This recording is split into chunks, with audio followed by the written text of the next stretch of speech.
Hello, friends. This is Dave Hurwitz, executive editor at ClassicsToday.com, here with the greatest recordings ever, as well as smart programming concepts.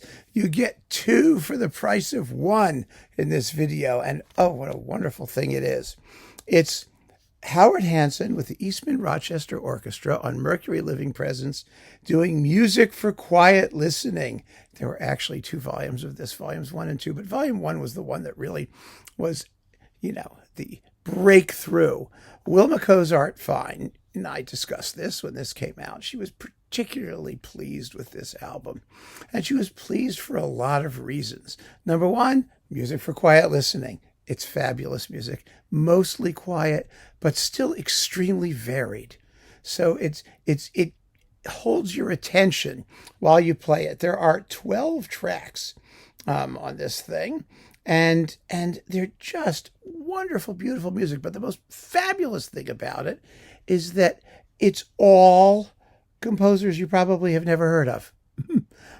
Unusual composers, people that nobody could hum or knew. I mean, you could hum them if you knew them, but they didn't. And the fabulous thing is that it delivered exactly on its promise, and she sold like billions of them. I mean, Wilma told me it was a really, really big seller, which is incredible. Of course, Hanson was known back in the 50s and 60s, and Mercury Living Presence was a known quantity for quality and for inventive programming. But to be able to sell a disc that contains, well, let's just talk about what's on the disc, shall we? And you'll see exactly what I mean. Track 1, Ron Nelson, Saraband for Catherine in April. Track 2, William Purcell, Christ Looking Over Jerusalem. I mean, these composers, by the way, every single one of them at the time, they were all alive, all living composers.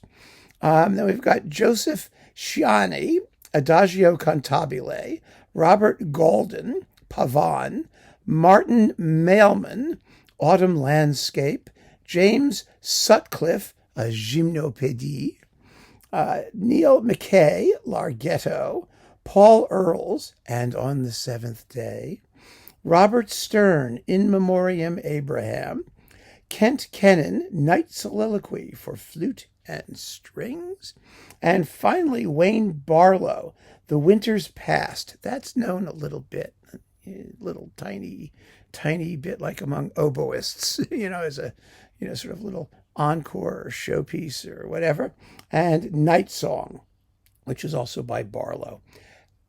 Unbelievable. Living composers, unheard of music. Howard Hanson, of course, knew all this stuff. So he was the ideal person to choose.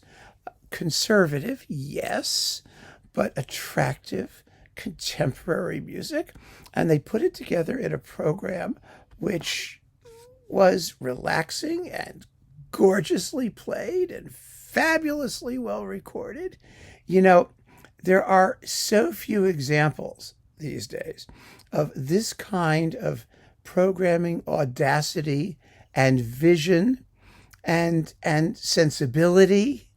Really, this is just an exceptional project realized to perfection by all concerned.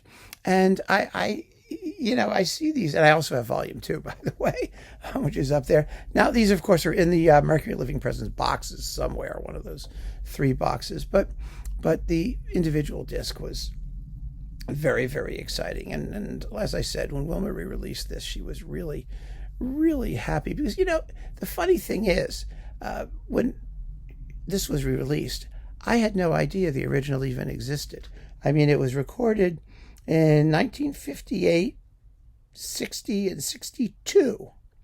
Some of these things, I was 1 year old in 1962, but even when I started collecting records, all this stuff had gone out of print, and these are unknown people, and everyone ignored it and all that. But it shows you what you could do back in the day when you had marketing and some vision and brand equity, a quality reputation. They sold these things. They sold them by the fistful. And they did it with, let's face it, Howard Hanson was not anybody's idea of like the greatest conductor out there. I mean, as a composer, he was relatively well known. But, you know, the Eastman-Rochester Orchestra was not one of the world's great orchestras. All of those things that might have counted against it were of no moment because they had a concept, they had a plan, it was smart, they realized it to perfection, and the result is absolutely magnificent. So if you don't have music for quiet listening on Mercury Living Presence, you're really missing something. I mean, just a stunning project. Thrilling. I mean, it's wonderful to go back and look at these, isn't it?